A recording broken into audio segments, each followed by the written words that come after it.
All right. Looks like my recordings, this software allows me to go 15 minutes. I'll see if I can get this done in 15 minutes. So Unit 4, Part A, Number 1.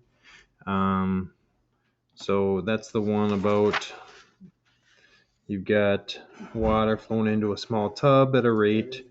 Okay, so that rate flowing into the tub for the 10-second interval is given to you as F, is that. And remember, that's a rate, so that is a derivative. It's how fast the water is flowing in. The other function between 5 and 10 is how fast it is leaking out. Okay, so the amount of water, if you want to think of it like the water, they call it WT. If you want to find how much water, well, you'd be integrating 0 to 5 f of t dt from 0 to 5, because that's how much water you'll end up with in the first 5 seconds. Can you turn it down a little bit, please?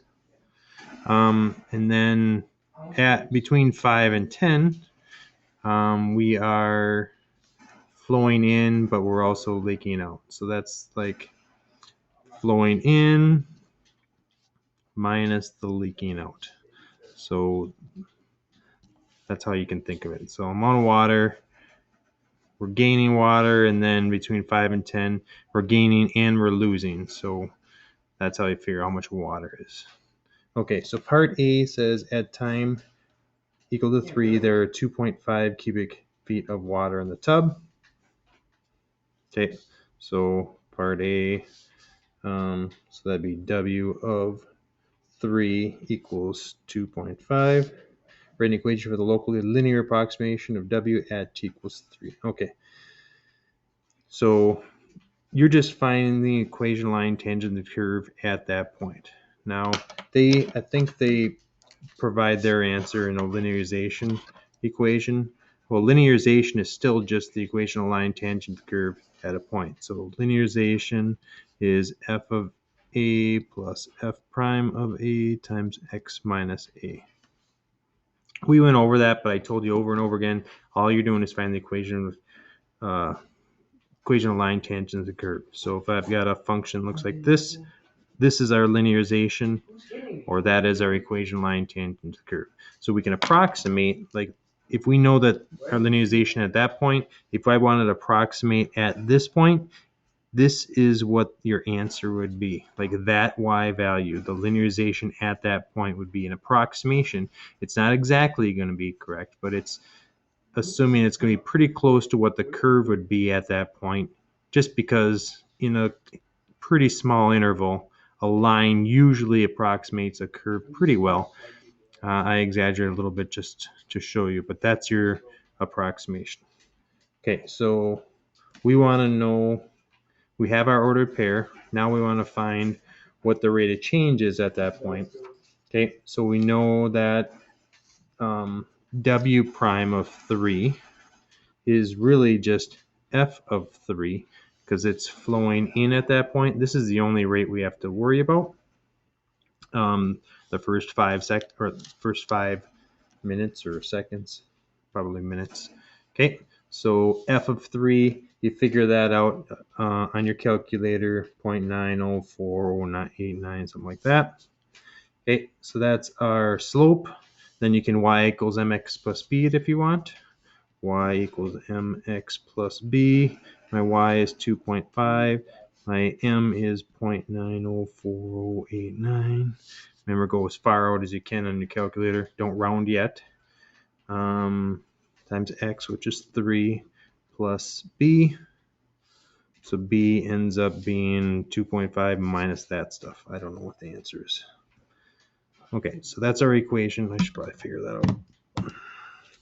Sorry. So 2.5 minus 0.904089 times 3. Okay, so negative 0.212267, something like that. Okay, so our approximation would be y equals 0.904089x minus 0.212267, like that. Okay, so they do want us to approximate what the water is at 3.5. So you just y of 3.5, plug it in for x.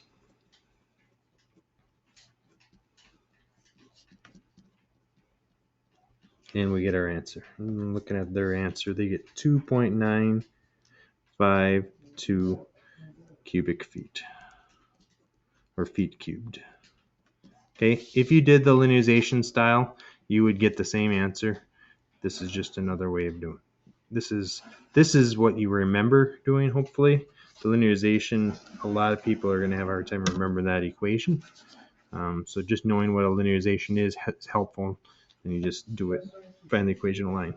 All right, so part B. Let's see, that took almost 6 minutes.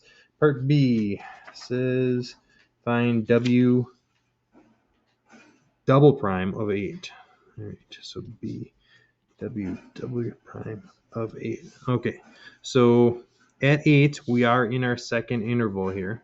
So it's going to be F of 8 minus L of 8.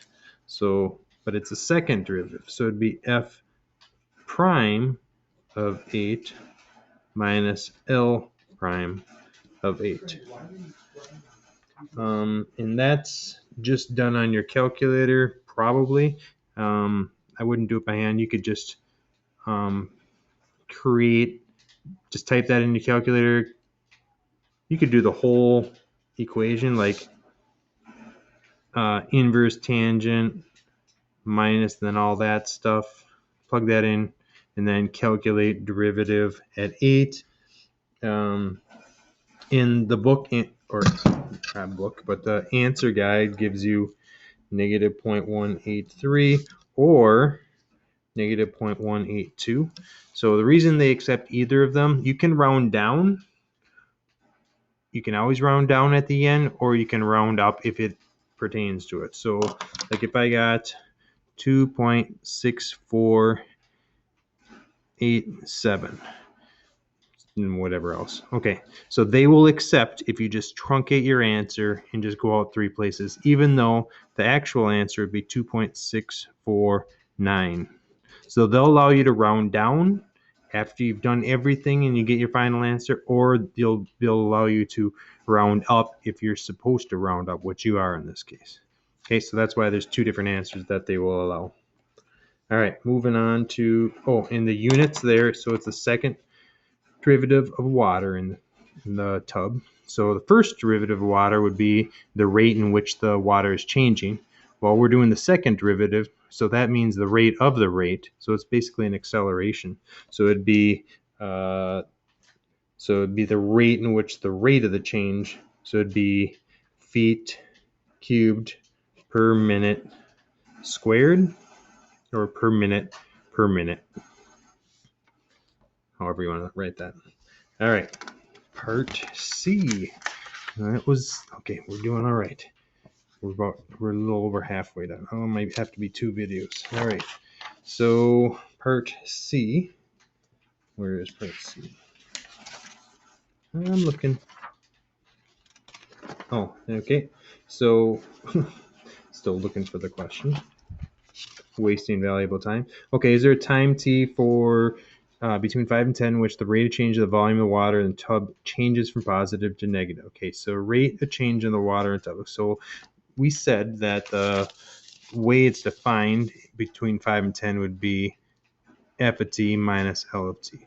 Okay, so we just need to graph f of t minus L of t and see if there's a time in which it goes from positive to negative. All right, so we have y equals, and I've got f of t minus L of t into my calculator. Your window, we are starting at 5 for our minimum and 10 for our max.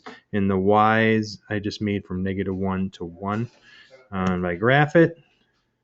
Okay, so it's apparent on the graph that there is a point in which the rate in which the water is changing in the tub goes from positive to negative. It happens right there. So we can calculate the 0, left bound, right bound, guess. So that is our time in which the water goes from a positive rate of change to a negative rate of change. Now, so the answer is yes. It happens at 8.149 seconds, and you should justify it and say that before that time, the rate is positive, and after that time, the rate is negative. So in their answer, which is what you should write, they provide mathematical notation of doing that. All right. So that brings us to our last problem, a related rates problem on top of all this stuff. So part C or part D, they tell us the tub is in the shape of a rectangular box that is, here's my bathtub, that is half foot wide, 4 feet long, and 3 feet deep. Okay, so the only variable here is the height, because the tub's base is going to be the same no matter what. It's going to be 0.5 by 4 by some height. So you could say that the volume of the tub is just 0.5 times 4 times our height, which is going to change. Okay, so that's our formula set up. So now if we find the derivative, remember relay rates, you set up an equation relating the variables, then you find the derivative with respect to time. So we're going to find the derivative with respect to time. dv dt equals, well, that's just 2. So the 2 floats, so it's 2 dh dt. Okay, we are looking for what is the rate of change of the depth of the water in the tub at time 6. Okay, so we're looking for dh dt here. All right. So at time, so we're looking for dh dt at time equal to 6. Now, we need to figure out what our change in volume is at 6. So our change in volume is actually just going to be back on our f of t minus L of t, because 6 is in the second interval between 5 and 10. And we want to use it at 6. So f of 6 minus L of 6 equals 2 dh dt. Divide by 2. Sorry. Would be whatever f of 6 minus L of 6 over 2 is. Go back to the question, what's the rate of change of the depth? So let's see what they have for an answer.